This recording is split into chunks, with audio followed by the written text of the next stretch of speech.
Hello there guys, this is Win Client here again. I know it's been a while since I've made a video, but I'm here today with a new video about Supermium.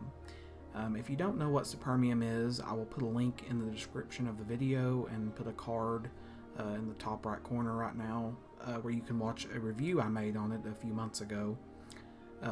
But I'll give you a brief rundown. It's basically a version of Chromium compiled by Shane Fournier, which specializes in supporting older versions of Microsoft Windows such as Windows XP, Windows Vista 7, and Windows 8.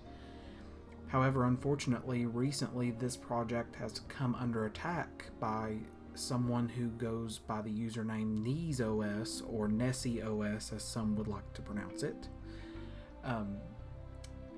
So I'm going to play a clip from the creator of the browser, who happens to be a pretty close friend of mine, and he'll give you a brief overview of what's been going on, and yeah, so here we go.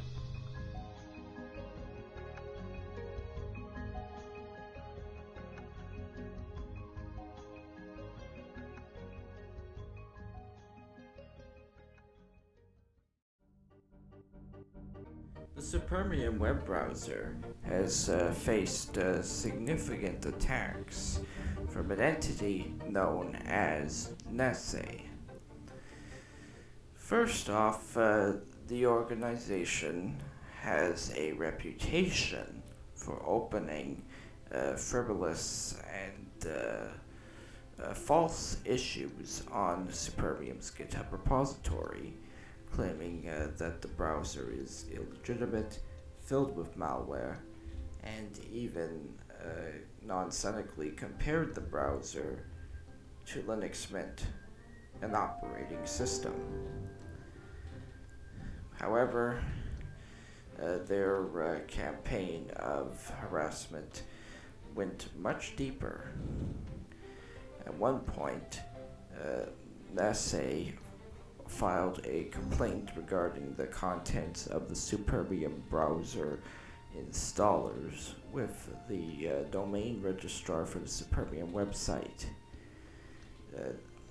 The registrar, Porkbun, proceeded to take down the Supermium website, and it was only restored after a counter notification was sent.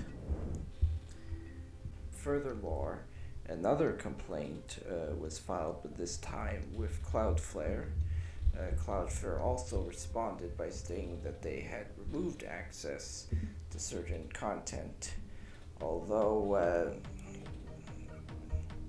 the impact has not been as severe as the first takedown. And because of this and other incidents, it is important that the Supermium web browser obtain a digital signature for its binaries and installers. The cost of receiving a certificate with the digital signature for the Legacy Software Corporation will run into at least several $100s per year. And for that reason, to continue to ensure that Supermium can be trusted universally, and that its binaries can be restored to the official website, it'll be necessary for users to support Supermium by providing donations and subscribing to Supermium's subscription services, which also include various other fixes and extensions for various versions of Microsoft Windows. Epilogue.